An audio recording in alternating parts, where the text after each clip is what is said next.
Moi, je suis parti en Australie pour aller le plus loin possible de chez moi.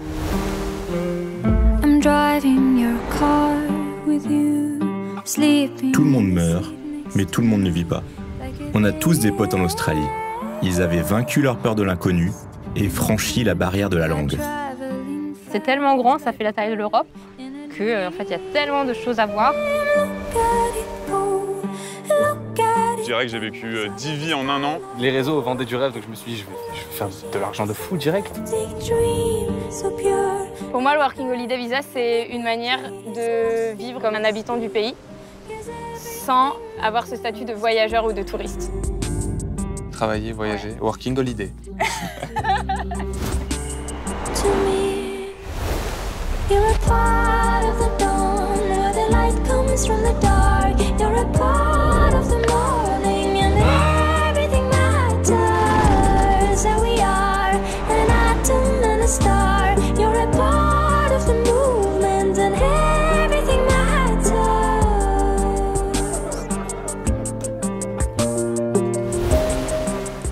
Pas vraiment touristes, pas seulement voyageurs. Ils avaient tiré le curseur de la vie vers la liberté, en l'éloignant du confort. Ils avaient crépi les réseaux sociaux de leur meilleure vie. Si bien qu'on est parti les rejoindre pour essayer de comprendre pourquoi ils avaient quitté la France, un parcours tout tracé, pour partir à l'aventure en Australie.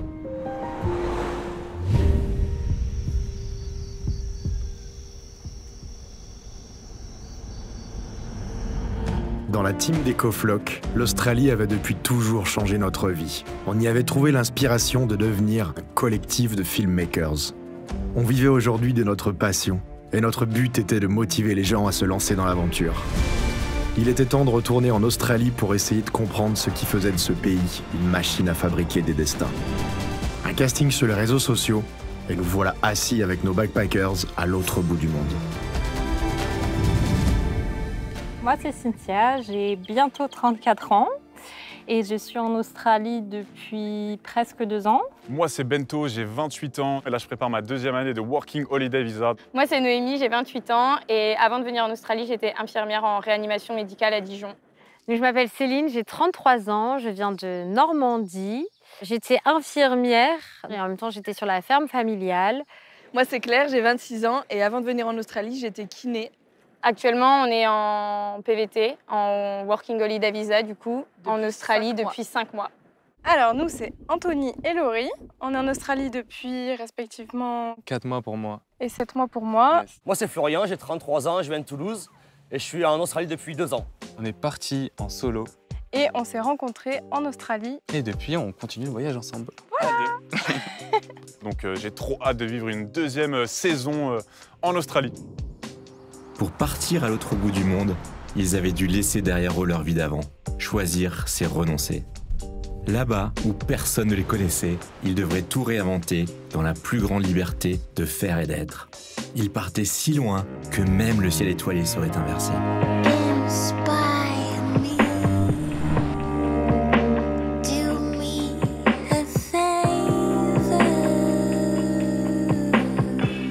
Moi, je suis parti en Australie pour aller le plus loin possible de chez moi. Alors, j'ai rien contre mes parents, j'ai rien contre chez moi, mais j'avais besoin de me tester vraiment loin. Moi, j'ai un souvenir quand j'étais toute gamine. J'avais acheté pour la rentrée la petite trousse Australie avec les panneaux jaunes et les kangourous. J'avais le classeur, la trousse, le cahier.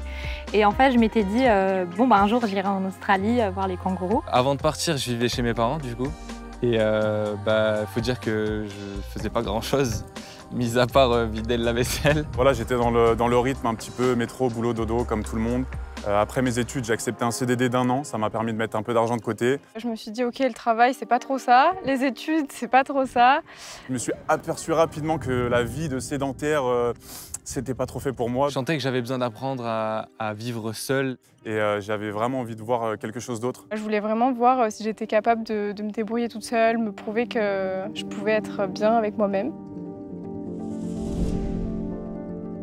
Fin 2018, il en est quand même très compliqué pour moi et la famille parce que je perds mon père, malade depuis des années. Et je me suis un peu reconstruit avec la famille, ma mère, où on est quand même très proches. Suite au film Génération Tour du Monde qu'on a vu à Toulouse en avant-première. Vraiment, c'était un élément charnière pour moi. Et la rencontre d'Ecofloc, c'était aussi pour moi voilà, un petit coup de pied aux fesses pour dire mais profite, t'as qu'une vie, vas-y. Et aussi parce que j'avais vu le film Vine Life qui était en Australie. Et quand j'ai vu ça, j'ai dit ouais, c'est vraiment ça que je veux faire, il faut que j'y aille, quoi. Mon père est décédé du coup un petit peu pendant la retraite. En gros, tu travailles toute ta vie, tu n'as pas le temps de profiter de ta vie. Mais j'ai pris le problème un peu à l'envers. Je me suis dit, avant de partir à la retraite, je pars d'abord voyager, partir à l'aventure et on verra pour la suite. Je me questionnais depuis très longtemps sur beaucoup de choses par rapport à mon identité, les difficultés que je pouvais rencontrer dans ma vie, ma façon de voir les choses, de réfléchir. Et du coup, on m'a diagnostiqué autiste. Ça n'a pas du tout été une mauvaise nouvelle pour moi, au contraire, parce que ça faisait plus d'une dizaine d'années que je me disais pourquoi je suis ci, pourquoi je suis ça. Donc on finit par se dire il y a un problème avec moi, alors qu'en fait pas du tout. Et en fait l'autisme c'est pas une maladie, c'est quelque chose de naissance, c'est un cerveau qui est différent et qui est hypersensible.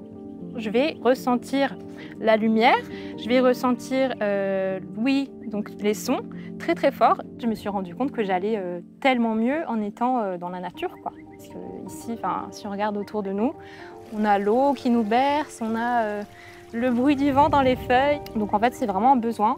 Et ça, j'ai compris ça en étant ici, en fait, pas avant.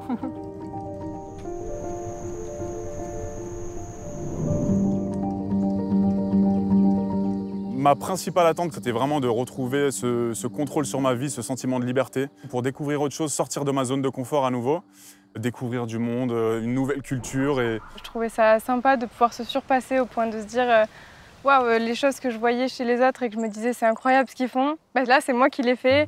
Découvrir la vie de backpacker aussi, j'ai toujours été, on va dire, dans le confort. Là on est à l'autre bout du monde, on va tester des jobs différents, on peut essayer de trouver notre voie pour l'avenir.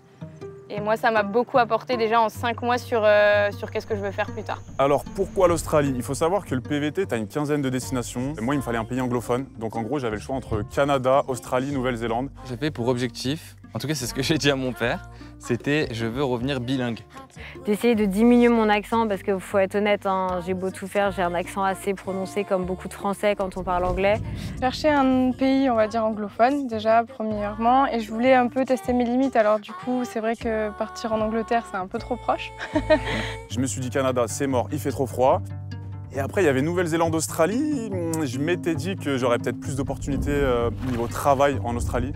On a aussi entendu dire qu'on pouvait économiser plus facilement que dans les autres pays. Le fait de travailler, de voir dans un autre pays comment ça se passe, une autre culture, une autre façon de vivre et de travailler, c'est vraiment, ça n'a rien à voir et c'était le pays parfait pour ça. Et l'Australie, l'air de rien, c'est très loin, mais c'est très facile. Je veux me tester, mais quand même, je reste sur du safe et quelque chose qui n'est pas non plus hors de portée de tout le monde, quoi. J'adore les grands espaces. Je suis campagnarde, venant de Normandie, je vivais à la campagne jeune. Et j'avais besoin de retrouver l'espace et la nature. Là, on a l'occasion sur toute l'année de voir des choses qu'on ne voit pas du tout en France. La vie marine, la faune, la flore, apprendre l'anglais. En fait, il y a pas mal de choses qui diffèrent par rapport à la France, même le lifestyle, la mentalité, le mood. Et c'est vrai que c'est intéressant de voir ce qui se passe ailleurs, quoi. Tout s'est aligné, je me suis dit c'est maintenant ou jamais. J'y vais et de toute façon, si ça se passe mal, je rentre. Et voilà, c'est un pays qui fait la taille de l'Europe, donc il y a tellement de choses à découvrir que let's go, Australie, hein.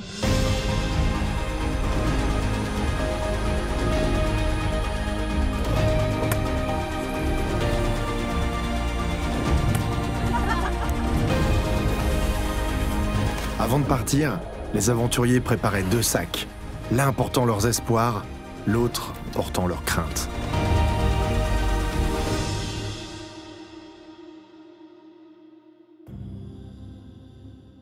Après, on a tous des craintes. La principale crainte, c'est, je pense, de se retrouver seul, de se dire est-ce que je vais matcher avec les gens, est-ce que je vais me faire des potes, est-ce que je vais être solo dans ma chambre d'auberge. J'ai un peu une nature pas super sociable et un peu introvertie. Et, la crainte de ne pas y arriver, d'arriver quelque part et de ne pas réussir à m'intégrer, de ne pas réussir à trouver un travail, de ne pas réussir à trouver une voiture. Donc je me suis dit peut-être qu'en fait, les gens qui voyagent, c'est que des gens extravertis et super sociables et moi, je vais me retrouver toute seule. C'est pas vrai. Franchement, s'il y a des gens introvertis, allez-y. Mais vraiment, c'est la dernière des choses à avoir T'es peur. jamais seule. T'es jamais Ouais. seule. À tel point que tu te dis, est-ce qu'il y a des moments où je peux être seule? Et on savait qu'on allait vivre l'une sur l'autre, pour le coup vraiment. Donc effectivement, ça permet de tester un peu notre couple, même si on l'avait déjà quand même bien testé sur un an de voyage avant. Peut-être la seule crainte, effectivement, c'était la barrière de la langue. Oui. Parce que bon, la réputation des Australiens sur leur accent, elle est plus à faire. How's it going? How's it going? What's up, mate? Avec l'accent. What's up, mate? C'est vrai qu'en étant une fille, on a un petit peu plus peur parce que les gens nous refilent un peu leur peur aussi en se disant oui, mais t'es quand même une fille toute seule et finalement non, faut pas avoir peur. Je pense que aller en Australie en tout cas, c'est la même peur que ce soit pour un garçon ou une fille. J'avais des craintes qui étaient les bêtes, mais non pas que moi j'avais particulièrement peur, mais tout le monde a réussi à me faire peur. Donc c'est-à-dire, je dis je pars en Australie, c'est pas trop bien, tu pars en Australie, c'est attends mais t'as pris un truc pour enlever le venin au cas où La crainte au niveau des serpents, crocos, etc. Pas une vraie crainte, mais ok, on fait attention. On sait qu'ils sont là, on vit avec, on fait attention et on connaît un petit peu les premiers soins s'il y a à faire. L'Australie, ça peut être dangereux niveau faune et flore, mais après, si tu laisses les animaux tranquilles, ils vont rien te faire. Je trouve que c'est un peu un mythe, c'est-à-dire que oui, ces bêtes-là sont là, mais c'est comme les vipères en France, quoi. On sait qu'il y en a, on peut en voir, mais on n'en voit pas tant que ça. Ça m'est arrivé il y a encore un mois en arrière de marcher sur une randonnée en Tasmanie et être né avec un tiger snake. Et à ce moment-là, j'ai peur, il a peur, on s'éloigne tous les deux et chacun fait sa route. Après, moi, j'ai plus été embêtée par les grenouilles. Il y a le prince charmant. Je voulais prendre ma douche, mais visiblement, elle est occupée.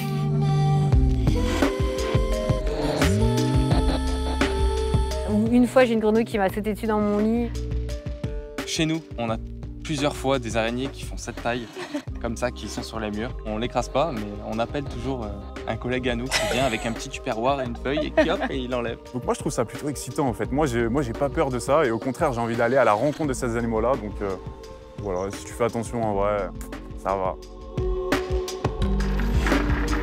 La peur des animaux dangereux derrière eux, ils s'imaginaient entamer l'ascension d'une montagne de paperasse pour préparer leur voyage.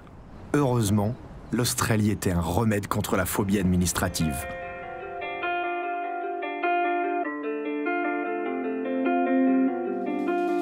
Le voyage commence quand tu as l'idée et tu prépares. C'est pas le jour où tu es sur place. Je m'y suis pris quelques semaines à l'avance pour organiser mon voyage. Et moi, j'ai d'abord pris mes billets pour être sûre de ne pas faire marche arrière. Concernant l'administratif pour venir en Australie et faire un PVT, moi j'ai trouvé ça hyper simple. La demande de PVT, tu l'as fait en ligne. J'ai eu le truc visa granted au bout d'1 seconde, vraiment ça s'est fait en instantané. Donc ça, niveau visa, c'était rapide. Pour le Working Holiday Visa, c'est un visa qui permet de travailler et de voyager. Quand on a entre 18 et 35 ans, pendant 1, 2 ou 3 ans selon les domaines dans lesquels on travaille, donc si on travaille en ferme, en hospitalité, donc en restauration par exemple, ou dans le tourisme, on va pouvoir prolonger son visa. Il faut avoir un passeport valide, principalement. Il faut savoir qu'on a énormément de chance d'avoir un passeport français parce que tu peux traverser toutes les frontières du monde sans trop de difficultés. Après, vraiment très très simple en termes d'administratif, prendre une assurance, un pépin ça peut vite arriver à l'étranger et on rigole pas avec la santé, c'est hyper important. Nous, on vient de la santé, on est dans le paramédical, c'est inenvisageable pour nous de partir sans assurance. Et on recommande vraiment parce que les soins en Australie sont extrêmement chers, donc la facture elle peut vite augmenter et le fait d'avoir une assurance, je pense qu'on part plus serein et on a l'esprit plus libre pour profiter du voyage, quoi. Se renseigner par rapport à l'administratif, mais aussi par rapport au pays. Pourquoi je vais atterrir à tel endroit? Pourquoi faire? Quelle saison il y fait?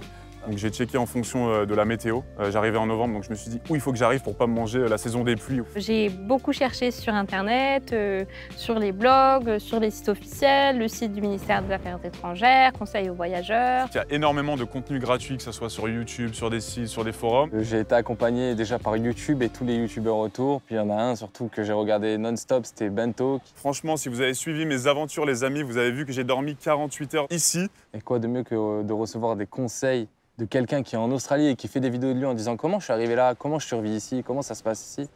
Mais vraiment, l'avant-voyage, j'ai trouvé ça d'une simplicité assez rare. Prendre un billet d'avion et let's go. Ouais, c'est ça.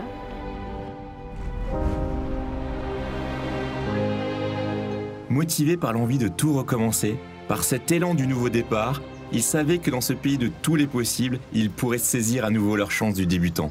Il semblait qu'ils s'envolaient pour le bon endroit au bon moment.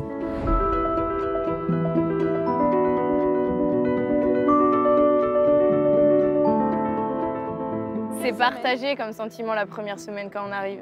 T'as ce truc de dire « Waouh, on est à l'autre bout du monde, en Australie, t'as envie de tout découvrir et tout ». Et en fait, t'as quand même un peu de démarches administratives à faire. Dès que je suis arrivé, j'avais déjà booké une semaine dans une auberge. Enfin, j'avais jamais fait d'hostel avant d'arriver en Australie, donc j'ai appris quelque chose. Je découvrais un nouveau monde déjà. C'est quoi un hostel? En gros, c'est une auberge de jeunesse. Il y en a plein et c'est le moins cher parce que c'est là où tu fais le plus de rencontres. On a en général des dortoirs. On dort dans des chambres où on est avec plein de monde. On peut être 4, 6, 8, 10, 12, 16. Et en plus, on s'est rencontrés dans une chambre de 22, tous les deux. Oui. On peut avoir des gens qui ronflent, des gens qui téléphonent tard le soir dans la chambre, qui mangent des chips à 3 h du matin. Voilà, c'est un peu folklorique. Pour nos débuts, c'était sympa. Bonne nuit. Du coup, je suis arrivé à l'auberge et directement, mais j'ai matché avec plein de gens. Il suffit de te faire à bouffer, d'aller sur le rooftop et d'échanger avec des gens du monde entier. Pour moi, l'hostel, pour résumer, c'est un mix d'échanges d'informations qu'on se donne et qu'on partage. Sorti de l'aéroport, on a décidé d'aller en LPX. Ça ne nous faisait pas peur de loger chez l'habitant. Et qui plus est, c'est une bonne manière de démarrer l'aventure. En échange de quelques heures de travail, entre 3 et 4 heures, on était nourris et logés. Donc en fait, ça te permet d'avoir du temps pour faire tes démarches, de trouver une voiture, etc., sans dépenser d'argent. Et ça, du coup, pour commencer le voyage, ça te met dans un climat de confiance et t'es serein pour la suite, quoi. Toutes les démarches administratives en Australie, c'est assez simple. Dès que je suis arrivé à l'aéroport, j'ai acheté une carte SIM. Et ensuite, 2-3 heures après, je suis allé à la banque. J'ai ouvert mon compte bancaire en 30 minutes, je dirais. Je crois que j'avais besoin de mon passeport et c'était à peu près tout. Et j'ai fait ma demande de TFN, Tax File Number, ça c'est important pour pouvoir travailler. Acheter une voiture en Australie, ça permet d'être mobile, d'être flexible et de trouver du travail plus facilement. Parce qu'en fait, c'est tellement grand comme pays, il y a tellement des espaces immenses. Donc j'ai profité pendant 9 jours. Et le jour 10, je me suis enfin décidé à travailler. Il faut bien travailler et rentrer de l'argent parce que ça part vite en Australie. Après une semaine, une fois que j'ai mon numéro de téléphone australien, j'ai réussi à avoir du coup des offres d'emploi qui sont ouvertes. On a commencé en LPX, on est resté pendant 10 jours. On a acheté un van et après on s'est dit allez, c'est l'aventure.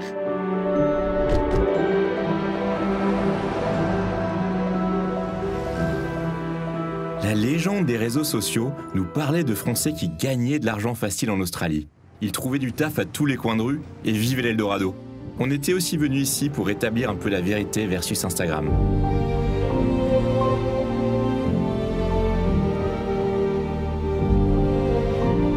L'image quand l'Australie, c'est une image qui est on gagne l'argent facile, rapidement et on dépense que dalle. Honnêtement, c'est plus difficile que ce qu'on voit sur Internet déjà. On voyait sur Insta que c'est facile de trouver tout de suite du travail. Qui plus est avec un gros salaire. C'est plus ou moins difficile de trouver un job en Australie, ça dépend où t'es et quand t'y es. Il faut faire gaffe en fonction des saisons. Ouais. Donc bien se renseigner sur là où c'est la saison pour trouver du travail dans certaines villes. Plus on va là où tout le monde va, dans les grandes villes, plus c'est compliqué parce qu'il y a énormément de backpackers, il y a énormément de concurrence. Au tout départ, ça a été difficile de trouver un job en Australie pour nous. On a mis bien 10 jours pour pouvoir trouver le premier travail. On a envoyé des CV, on en a envoyé, je pense, 170. Il faut pas s'arrêter et pas perdre espoir. Pas perdre espoir. Pas hésiter à rappeler. C'est faisable, encore une fois, en Australie, je pense que tout peut se faire, mais c'est vrai qu'il faut quand même avoir conscience que c'est pas toujours tout facile, je pense. C'est clair. Ce qui a le mieux marché, en fait, c'était aller démarcher directement en ville. Et puis après, il y a plein d'autres moyens. Il y a les sites comme Sick Job et il y a aussi dans les hostels, il y a plein d'affiches qui permettent de trouver du travail. Et ce qui a beaucoup marché et ce qui marche beaucoup en Australie, c'est le bouche à oreille. Le fait d'être en auberge, de parler avec Pierre-Paul Jacques qui va te passer son huile pour faire chauffer ton steak, peut-être que ça va t'amener un job. En tout cas, moi, 80% de mes jobs, c'était en parlant avec les gens que je les ai eus. Il y a une grosse solidarité entre backpackers, même s'il y a de la concurrence. Après, faut dire que des fois, il y en a qui trouvent facilement. Hello, my name is Anthony and we're still looking for work. Thank you. See you. No worries. I'll see you when you get here. Perfect. Thank you very much. See you. Okay. On vient d'être appelé par une ferme de pommes. Et là, ils veulent peut-être qu'on travaille. Et cet après-midi, mais du coup, sauf qu'on a l'autre bout de l'Australie. J'ai eu d'entrée des offres qui sont un peu ouvertes à moi et j'ai pu commencer à travailler les jours qui ont suivi. Du jour au lendemain, il peut y avoir un revirement de situation qui fait que tout change, que tu as une super opportunité ou au contraire que tu te fais virer du jour au lendemain, ce qui nous est arrivé. Et puis si on trouve pas de taf, pour pas dépenser, il y a des LPX ou le woofing. Ça te permet d'être hébergé en échange de quelques petites tâches quotidiennes. On peut travailler, faire de l'argent, ça c'est vrai. On peut cumuler 2 jobs où on fait des heures, bien sûr. On fait entre 50, 60, 70 heures par semaine. C'est sur le nombre d'heures que ça se joue. Mais il faut se donner les moyens pour arriver à ça. Je pense qu'il y a des opportunités pour tout le monde. L'Australie, c'est immense. Je pense que tu pourras trouver du travail quoi qu'il arrive. We always have some sort of a job. If you're not fussy, we'll get you a job. And you can get your confidence in travelling, you'll meet friends, maybe your life partner, which we've had a few of those, and then you can start travelling with more confidence and ease.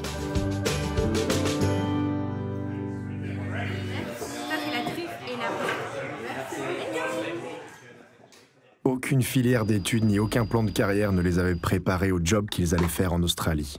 Le cauchemar de la conseillère d'orientation.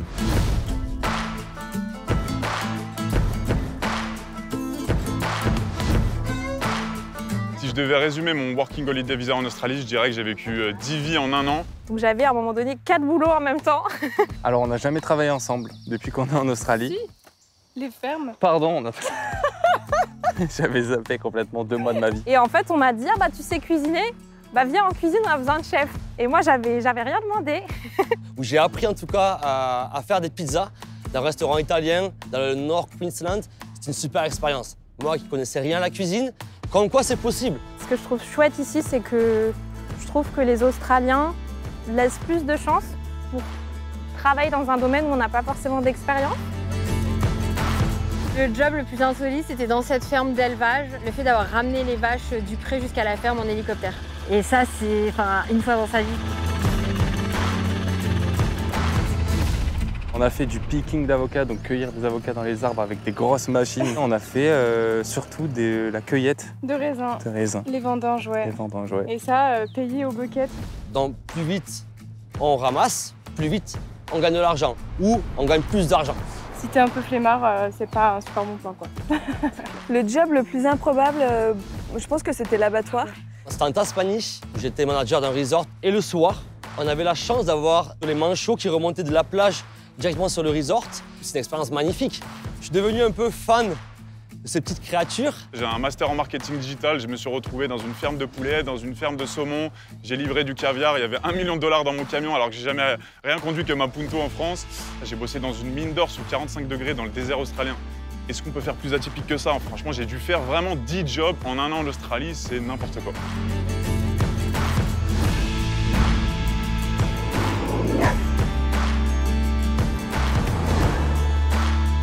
Mes boulots en Australie sont différents de mes jobs en France. Du coup, pourquoi de infirmière à fermière? Infirmière, je peux pas le faire ici, mon diplôme n'est pas valide. On a tout lâché en France, donc c'était pas pour le retrouver ici. Je pense que je voulais tout simplement pas faire RH ici. Déjà, je suis même pas sûre de vouloir le refaire en France, donc... C'est un nouveau chapitre et je voulais pas faire la même chose. Je voulais pas rester de 9h à 18h derrière un ordinateur toute la journée. J'avais pas envie de ça. J'avais envie de découvrir différentes choses, de découvrir l'Australie tout en voyageant. Je voulais vraiment reprendre des jobs un peu plus physiques, un peu plus manuels. Ce qui est trop cool, c'est que ça permet d'expérimenter des choses qu'on n'aurait jamais fait en France. J'ouvre des portes sur différentes expériences, en fait. Je fais des boulots que j'aurais jamais pensé faire dans ma vie. Moi, j'ai fait des études de sciences de l'éducation pour être professeur des écoles. Je me suis un peu réorientée en arrivant en Australie vers la cuisine, où ils embauchent beaucoup de saisonniers. Donc on peut passer une saison quelque part, quelques mois, quelques semaines et après bouger. Donc ça engage à pas beaucoup. C'est des jobs qui sont beaucoup moins stressants. Oui. On a moins de responsabilités. Quand tu rentres chez toi, tu n'y penses plus.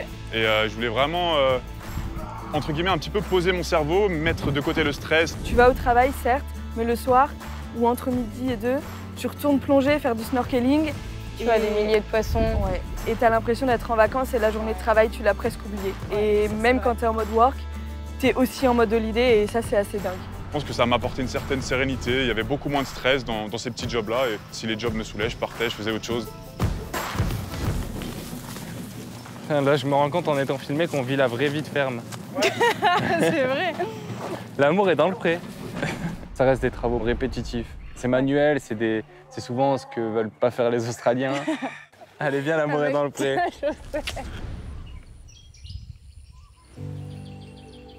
We are so grateful to have our backpackers with our working holiday visas. Well, let's face it, Australia needs them. We have such a shortage with labour. Australian kids don't want to do things that the Europeans do, from being a barista, farm work, even tourism. We've got quite a few French working holiday visas with us this season, and it's been really positive. If we didn't have the backpackers, we wouldn't be able to run our hostel 12 months of the year. We really like backpackers doing their working holiday visa. They always bring a good experience. So we desperately love them and need them. We also find that they bring a real influence of international flavour and raise the standards, particularly in our food and beverage industries. Australia is a very young country when it comes to food and cuisine. So to have any European influencers come to kitchens in Australia is always a good thing.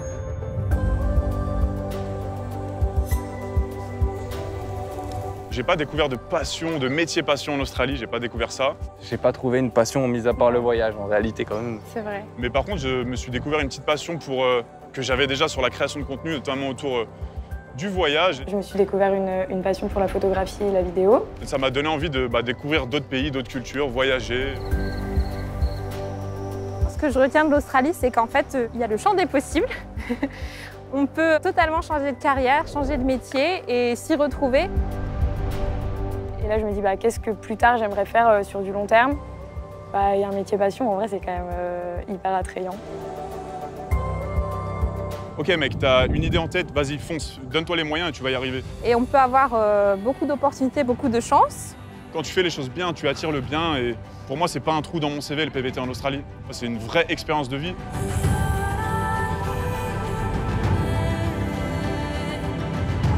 Globalement, ça permet aussi de se rendre compte de ce qui nous plaît vraiment au quotidien, qu'est-ce qu'on veut faire sur le long terme, sur le court terme. Je revis dans les grands espaces en fait. Et là, je l'ai surtout vu en Australie. Je me suis jamais sentie aussi bien que dans les fermes. Puis un peu se recaler ses projets dans sa tête en termes de carrière.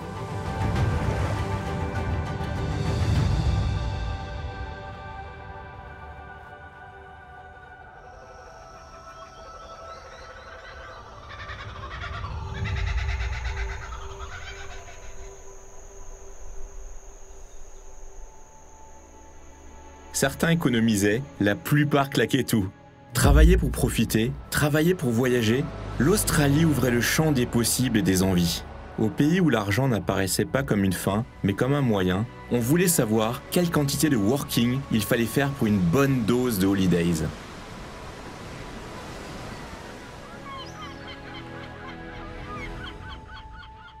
Quand on dit qu'il faut être riche pour partir en voyage, ou en PVT. Il faut venir avec normalement 5 000 $, ce qui fait un équivalent de 3 000 €. Donc je suis arrivé en Australie, j'avais le minimum qu'on me demande légalement. Et les réseaux vendaient du rêve, donc je me suis dit, je vais faire de l'argent de fou direct. C'est pas aussi simple que ça, faut le savoir. Il y a des gens qui laissent à penser que l'Australie c'est facile. Il y a énormément de concurrence, notamment pour certains types de jobs, si tu veux travailler en mine ou dans les fermes solaires. Il y a le fait de faire beaucoup d'heures et le fait que, malgré tout, le salaire minimum est plus élevé qu'en France pour un travail sans qualification.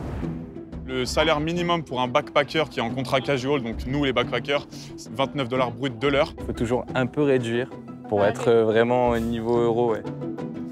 Ma meilleure paye sur toute une saison de ferme céréalière, où là j'ai fait 2 mois et demi, j'étais autour de 20 000 – 22 000 $. En Australie, j'ai travaillé un petit peu plus de 5 mois et j'ai gagné 25 033 $ exactement. Et globalement, c'est à peu près 5 000 $ par mois si tu lises tout, entre 3 000 et 3 500 €. Je ne pensais pas en 2 semaines pouvoir évoluer et pouvoir négocier mon salaire. J'ai pu mettre de côté rapidement et au bout de 2 semaines de travail, j'ai pu acheter un véhicule. Par exemple, j'ai fait 5 jours et demi dans une mine d'or et j'ai gagné 2 702 $ net, ce qui est absolument énorme. Sur Instagram, c'est vrai qu'il y a beaucoup de personnes qui montrent « ouais, j'ai trouvé un boulot en mine, je gagne 5 000 $ par semaine, etc. » Mais ce qu'ils disent pas forcément, c'est qu'ils bossent extrêmement dur. Voilà, il n'y a pas d'argent facile. Il y a de l'argent en Australie, mais il n'y a pas d'argent facile. Tu n'as pas de vie, tu fais 72 heures, 80 heures par semaine. Ta vie, ça se résume à travailler, dormir quand tu peux. Et... c'est pas ce qui me fait rêver. Je me disais, mais qu'est-ce que je fous là? J'ai envie de me barrer, ça me saoule. Je préférais faire un autre travail qui était payé 2 fois moins, mais où j'étais mieux. C'est si gros. Je suis dans un autre pays, donc travailler ici, ça reste un voyage et une activité nouvelle qu'on fait dans un autre pays. Donc en fait, j'ai l'impression que ça passe mieux. Quand on a pu travailler beaucoup sur des jours fériés, on était à 4 500 € par mois. Chacune. Chacune, ouais, à peu près. Donc là, c'était vraiment le jackpot. Tu sais, en France, il n'y a personne qui veut travailler quand c'est férié. En Australie, les backpackers, on veut tous travailler parce que c'est payé double. Je n'ai jamais géré aussi bien mon budget qu'en Australie. Tu es payé à la semaine ou toutes les 2 semaines. Donc ça, c'est cool, tu vois. Tu n'es pas obligé d'attendre le 31 ou le 30 du mois. Qui nous permet d'avoir un fonds de roulement rapide. Quand tu te lèves à 5-6 heures, que tu as la flemme, et bah, tu te dis, bah, OK, dans 5 jours, je suis payé. Et OK, là, j'ai la motive. Donc on paye tout ici à la semaine. Par exemple, le logement à la semaine. Ça permet du coup d'avoir une vision rapide de combien il peut nous rester à la fin de la semaine.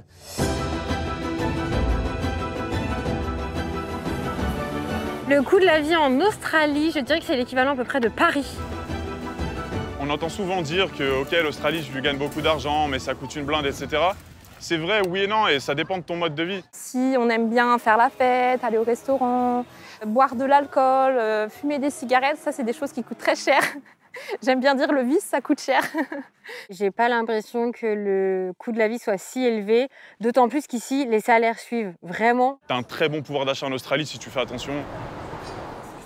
Ce qui reste cher en Australie, c'est le logement, qui est super cher. Nous, on vit dans le van, donc on va pouvoir le revendre. Donc le logement est à peu près gratuit pour nous. En vrai, il y a beaucoup de choses quand même qui sont à disposition gratuitement en Australie et hyper adaptées à, du coup, à la van life, au fait de travailler, de cumuler des emplois. Les douches, elles sont gratuites, les barbecues. Un petit barbecue gratuit, là, parce qu'en Australie, il y en a plein partout. Et ça, c'est bénéf. Même nous, dès qu'on est en backpack et qu'on n'a pas de logement où il y a une cuisine et tout, des fois, ça nous arrive de venir cuisiner là. Il y a beaucoup de gens qui viennent en Australie pour économiser de l'argent. Ça peut les aider pour avoir un apport pour un appartement, par exemple. Le but, c'est de kiffer mon expérience en Australie et pas d'être là, de travailler comme une acharnée. Moi, si je voyage, c'est pour découvrir un pays, découvrir une culture. Et l'argent, ça aide, mais ça fait pas tout. En France, tu devrais travailler beaucoup pour partir pas beaucoup, alors que là, tu peux travailler et voyager quasi le même temps. J'ai travaillé à peu près 5 mois et j'ai profité à peu près 6 mois. Je dirais peut-être un tiers vacances, 2 tiers travail pour le moment. L'argent que je gagne en Australie, c'est pour le dépenser derrière, pour profiter, c'est pas pour le claquer dans du matériel. Je pense que l'argent, c'est cool, mais moi, c'est pas ma source de motivation dans la vie, j'avance pas pour l'argent. Et finalement, aujourd'hui, après 2 ans en Australie, j'ai pas forcément beaucoup parce que l'argent que je gagne, je le réinvestis sur le territoire pour voyager. Est-ce que tu vas mourir avec ton argent? C'est pas sûr, mais peut-être qu'une fois quand tu auras 50 ans, 60 ans, tu diras putain, j'ai vu des trucs de fou en Australie. Alors c'est mon style de vie, c'est mon style de voyage. Je vais pas rentrer en France, je sais l'an prochain avec 5 000 $. C'est pas l'objectif, je veux revenir et les souvenirs plein la tête, quoi.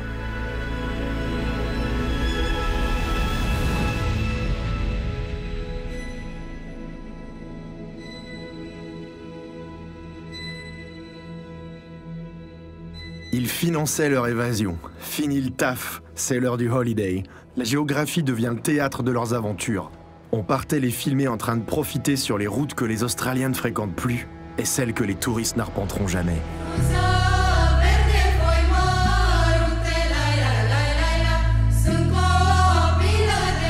C'est une bonne question, parce que je me sens touriste. Partie holidays, touriste. Partie work, pas touriste. Ouais, locaux. Locaux, carrément. Il y a la partie travail. Et après, une fois qu'on a un peu d'économie, il y a la partie où on profite. Alors moi, je suis venu en working holiday visa, plus pour les holidays que pour le working, on va pas se mentir. Là, on a vraiment des périodes de travail et des périodes de vacances. Donc c'est un autre statut. C'est une autre manière de voyager finalement.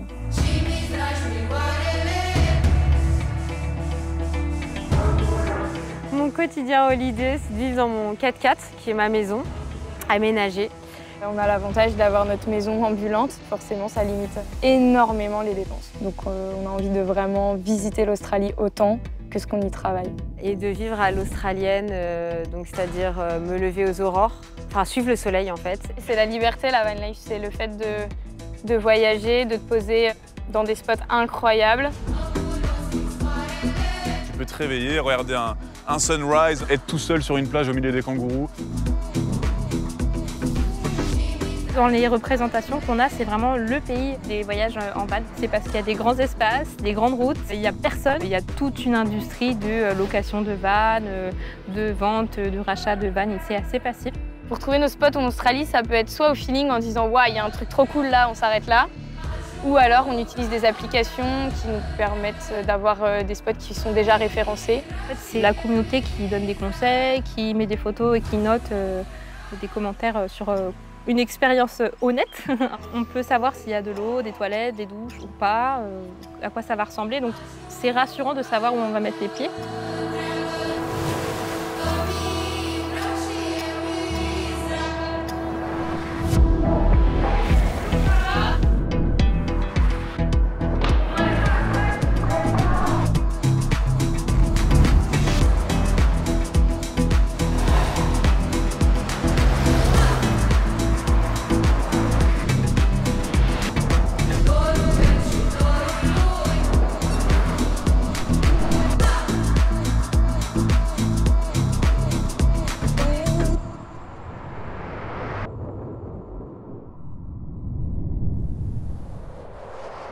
Alors moi, la partie holiday, je l'ai vécue un peu à la route. Je n'ai pas eu de van, ni de 4x4. J'étais en sac à dos, tente, bus, principalement. En Australie, tu peux te déplacer de plein de manières différentes. Tu n'es pas forcément obligé d'avoir le permis, même si c'est mieux.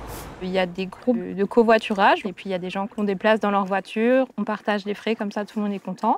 Et il faut savoir aussi qu'il y a des bus sur toute la côte Est et tu peux faire différents spots et t'arrêter en bus. Et il y a même des trains en Australie, il y a tout quoi.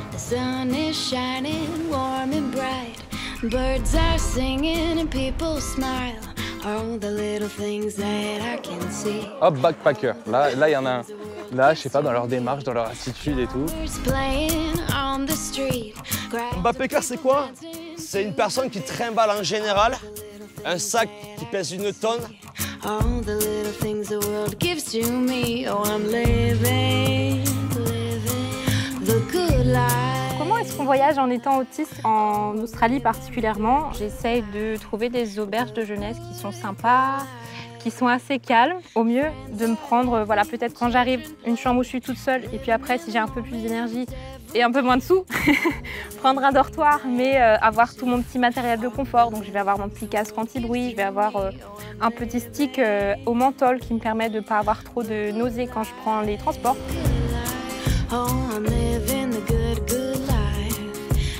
Le lifestyle, il est amazing. Juste chill quoi, il n'y a aucune prise de tête. Tu te sens vraiment déconnecté de tous les soucis quand tu es en vacances en Australie. Tout est simple, personne court. Tout le monde prend son temps. Le fait que tout le monde soit good vibe, tout le temps. Tout le monde est bienveillant, accueillant, t'es en sécurité. Ah ouais, alors ça par contre, il faut quand même souligner que c'est hyper sécure. Je pense qu'on peut trouver son petit bonheur en Australie. Ce que je trouve ici et nulle part ailleurs, c'est une liberté. C'est-à-dire qu'on est très libre, les gens se moquent de ce qu'on fait, les gens ne jugent pas. Je suis sur un nuage, en même temps je suis conscient de ce qui se passe dans ma vie. Comme par exemple la dernière fois au coucher de soleil, il y a des énormes raies qui viennent et qui se frottent à toi, c'est quelque chose de dingue quoi. Carrément. Des dauphins qui te font des triples vrilles quand t'es en train de manger le soir, vite fait ton petit sandwich, enfin tout quoi. Ouais. C'est des trucs que tu t'imagines voir que dans des films sur les îles paradisiaques. C'est devenu notre quotidien. Oui, c'est ça, c'est ça. C'est un pays de rêve quoi. C'est un pays de rêve. Pardon, mais moi je me régale.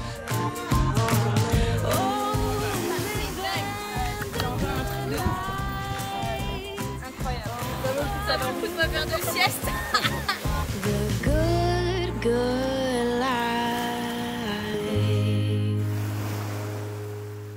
Les rencontres sont le sel du voyage. Les Français étaient nombreux en Australie. Certains restaient entre eux, d'autres s'intégraient mieux. Beaucoup se mettaient à traîner avec plein de backpackers, citoyens du monde.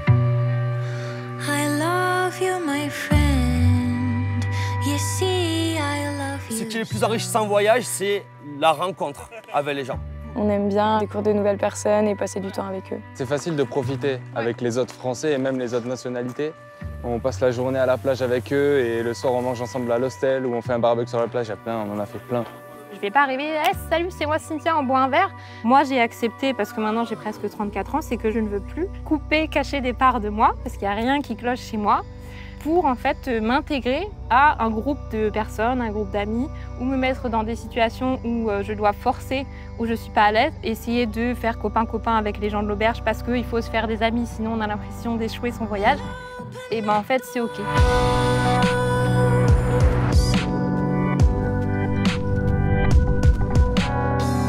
En ferme, souvent, comme je suis avec des Australiens, du coup, je dirais que je suis plus avec des Australiens. Le LPX pour être avec des locaux et tout, c'est trop bien. Pour le coup, ça permet de contrebalancer avec les auberges où on n'a pas du tout l'occasion de croiser des Australiens finalement. Je suis pas qu'avec les Français, je suis pas qu'avec des backpackers en général, je suis aussi avec des locaux. La plupart des potes qu'on se fait, c'est des backpackers.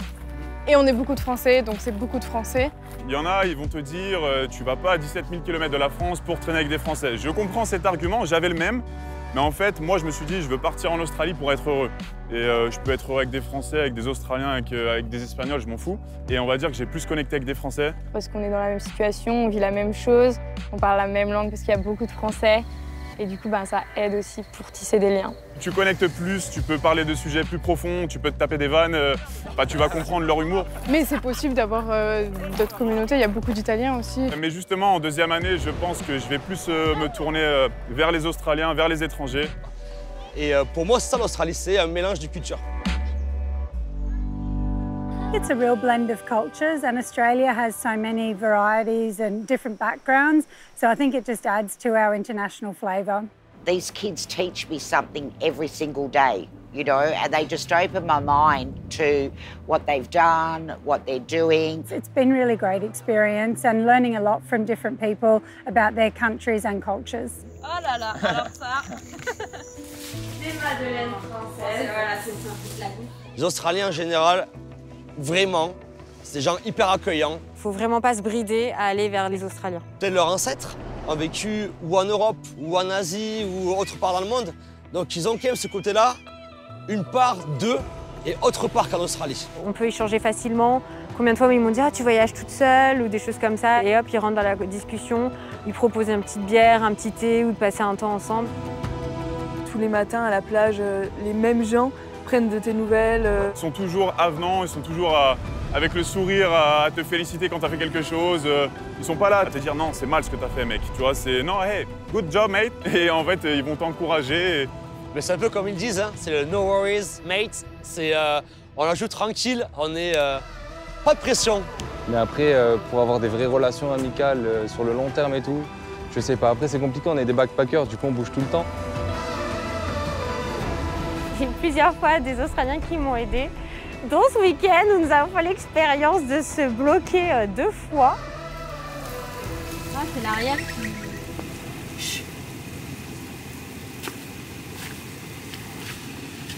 T'es content?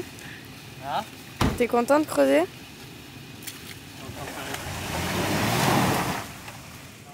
Je viens de l'envoyer à Trent, on va voir ce qu'il me répond. Pas loin.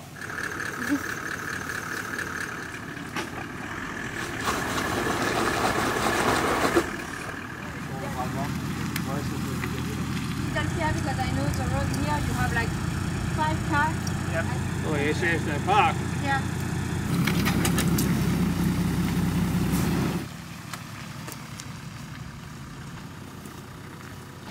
Honnêtement, à part les gars du bush, j'ai pas de problème pour les comprendre. La langue en Australie, c'est quand même dur encore. L'anglais qu'on a appris à l'école est différent que l'anglais qu'ils parlent ici. Les Australiens, ils ont l'habitude de vraiment raccourcir tous les mots, de faire des contractions hyper rapides. Ils ont la flemme, ils parlent vite. I'm going, mate. T'arrives sur un chantier, tu comprends rien ce qu'ils disent. On peut avoir des conversations entières d'onomatopées comme ça, où il n'y a pas de contenu, mais juste ah c'est cool, ok ça va, c'est bien, allez bonne journée. Et en fait il se passe rien. C'est assez rigolo. Moi je trouve que mon accent est très moche en anglais. Et tous les Australiens me disent « Oh non, c'est cute, c'est mignon !» J'ai découvert plein de trucs, la Vegemite, plein de trucs comme ça. Bon, on va tester le Vegemite. Oh, hop là. Non mais rien que l'odeur, ça pue, c'est horrible. Je suis désolée. Non bah c'est bon la Claire. Non, vas-y, fais pas semblant. Vraiment? Tu me forces à manger ça?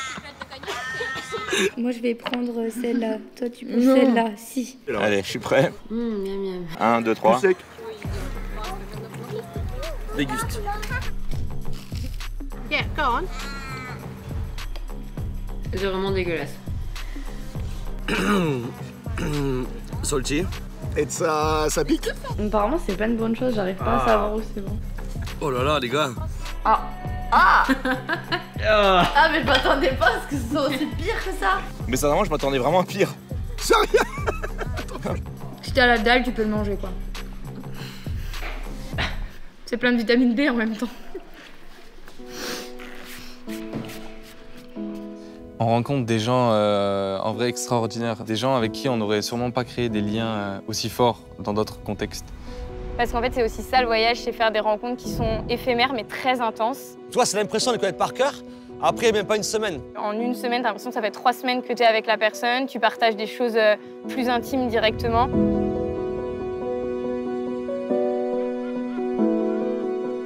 Le plus dur, c'est quand on fait ces rencontres-là, et après 1 mois, 2 mois ou plus, on a la séparation. En vrai, les séparations, telles qu'elles soient, je trouve que c'est toujours difficile quand même. Et bien sûr, ça fait toujours un petit pincement au cœur parce qu'on a vécu des moments un peu condensés, intenses, la vie quotidienne, on a vachement rigolé et tout ça. Et des fois, t'as un peu ce sentiment de se dire « Ah putain, je sais pas si je vais réussir à les revoir » et pourtant on a vécu des trucs de fou. On se dit souvent « à bientôt ». Donc quand il faut se quitter, c'est une petite partie de nous qui s'en va, mais qu'on sait qu'on va retrouver. Mais moi, je crois que voilà, des gens qui s'entendent bien, qui ont une amitié qui est solide, voilà, les années, les décennies ne vont pas changer ça. C'est triste, mais on sait que dès qu'on se sépare, c'est pour chacun vivre un truc extraordinaire.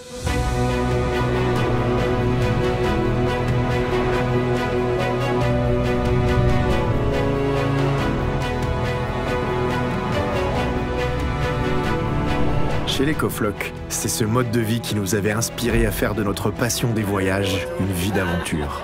On avait connu des succès, des échecs, des périodes de doute et des moments de grâce où les planètes s'alignaient. On avait écouté les signes, car même dans les périodes les plus sombres, il ne faut jamais cesser d'y croire. Cette énergie d'avancer, elle était née en Australie, et c'est ça qui nous rassemblait.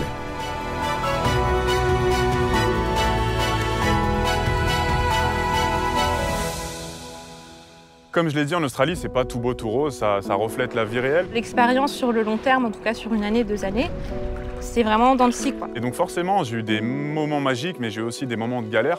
C'est-à-dire que des fois, c'est la merde. Il y a un moment de se dire, un coup de folie, allez c'est bon, je rentre, j'arrête tout, parce que j'arrive pas à avancer comme je l'entends. Des fois, tu changes de ville, tu rencontres des nouvelles personnes, ça ne matche pas forcément, tu es dans un nouveau taf et ça ne marche pas forcément, et donc forcément, tu te sens seul.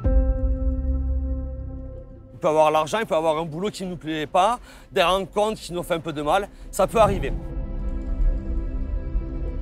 Je dirais que c'est très important de ne pas idéaliser, de ne pas avoir honte en fait, de dire bon bah voilà, mon rêve c'était de partir en Australie, de gagner 50 000 $ en mine, et finalement de se rendre compte qu'on est dans une auberge, il y a la voisine qui a les pieds qui puent, il y en a une qui téléphone, il y en a une qui ronfle, on travaille tard, on n'a pas le temps pour les loisirs, on n'a plus d'argent pour s'acheter des choses. Et on est là, qu'est-ce que je fous là?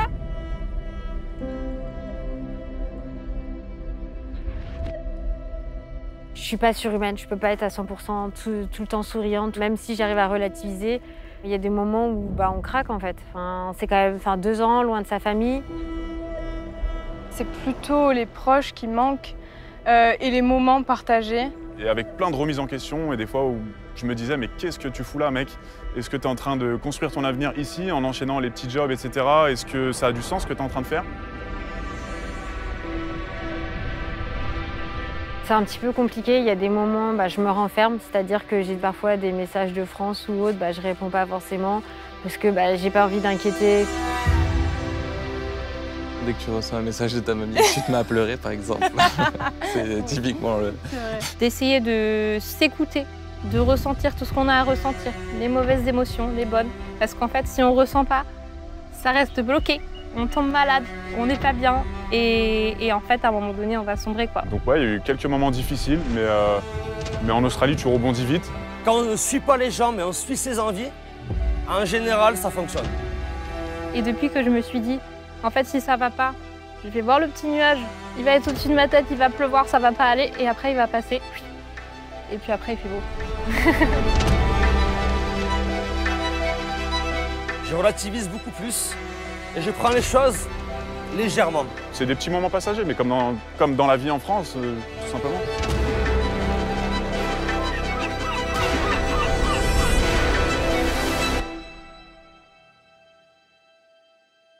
Se retrouver à l'autre bout du monde seul face à soi-même, je pense que c'est quelque chose qui change un peu la vie et peut-être la façon de voir la vie. Alors ça paraît très bête comme ça, mais en fait j'ai le libre arbitre. Donc c'est comme dans Aladdin, le génie, quand on lui enlève ses bracelets à la fin, il se dit je suis libre. Et il ne sait pas ce qu'il doit faire en fait, parce que c'est un peu vertigineux quoi. J'ai pas d'autres mots, on regarde la falaise, on se dit ah mais je peux faire ça, je peux faire ci. Et on peut être paralysé en fait par tous le champ des possibles. J'ai appris à l'apprivoiser et j'apprécie la solitude. Je pense que la solitude est bénéfique aussi pour se recentrer sur soi et ses objectifs.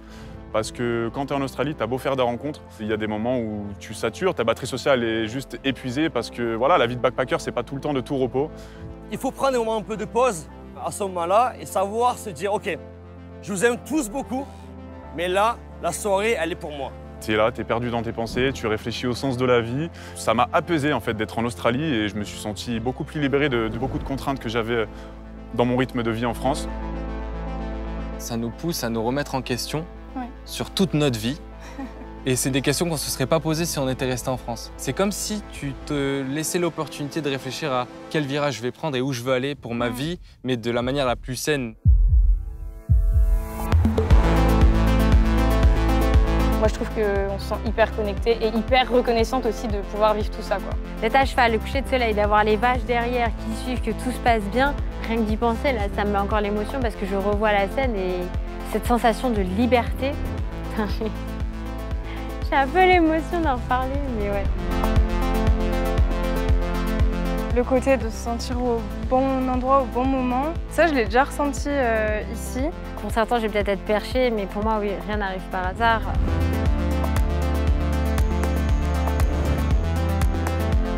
On se dit que tout ce qui nous arrive, ça se passe pour une bonne raison. Franchement, il y a des moments où tu te sens vraiment en accord avec toi, avec ce que tu vis.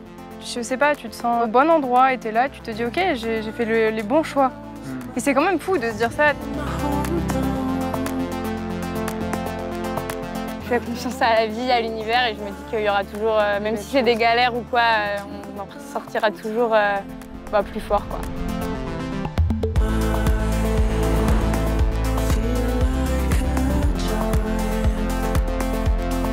C'est la vie qu'ils avaient décidé de mener, isolés de l'influence de leur famille, de leurs amis et de tous ceux qu'ils avaient toujours connus.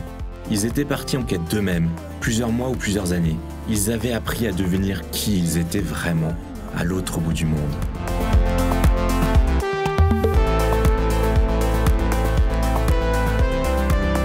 Le mot qui résumerait pour moi le Working Holiday Visa, ça serait le mot révélation. Sur l'émotion qui vient, mais quand je vois ce que je suis capable de faire. À l'heure actuelle où vous me voyez comme ça, je pense que j'ai jamais été aussi confiante, épanouie, sûre de moi. En termes de mentalité, d'ouverture d'esprit, de lâcher prise, je dirais que j'ai évolué en 2 ans ce que j'aurais pu faire en 5-6 ans en France. Je pense qu'on est devenu bien débrouillarde. Ouais, on est devenu astucieuse, on est devenu maligne. Plus ouverte aussi envers les autres, moins méfiante que ce que je pouvais l'être peut-être en France. Le voyage permet de grandir plus rapidement et de vivre des expériences de voyage ou de vie plus intenses sur une durée plus courte.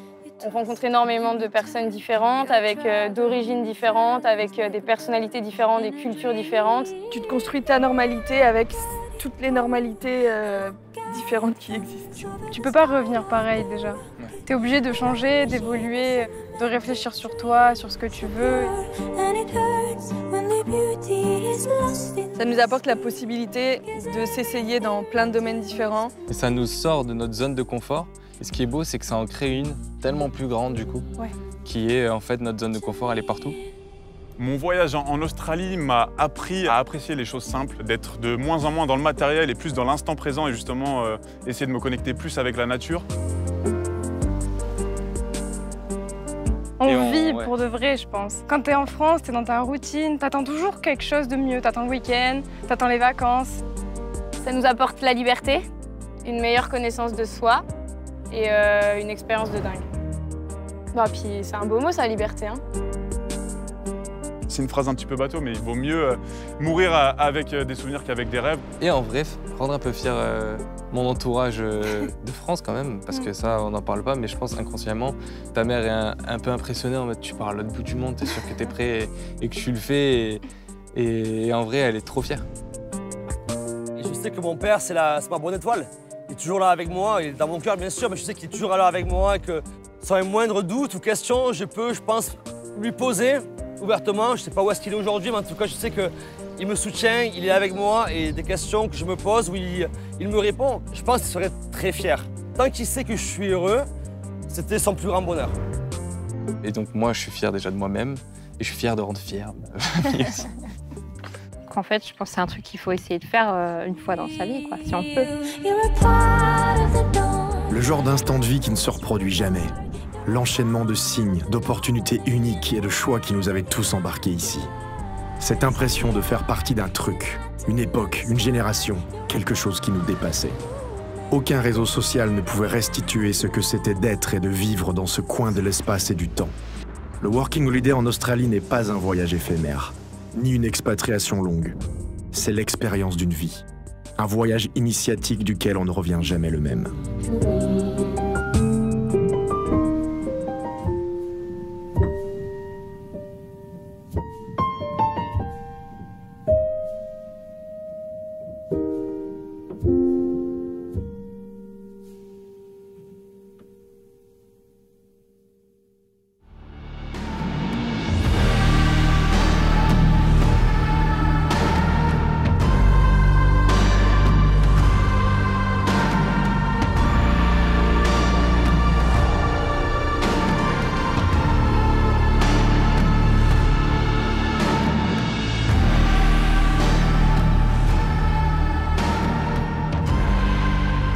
Qu'est-ce que le bento chevelon 28 ans dirait au petit merdeux de 14 ans?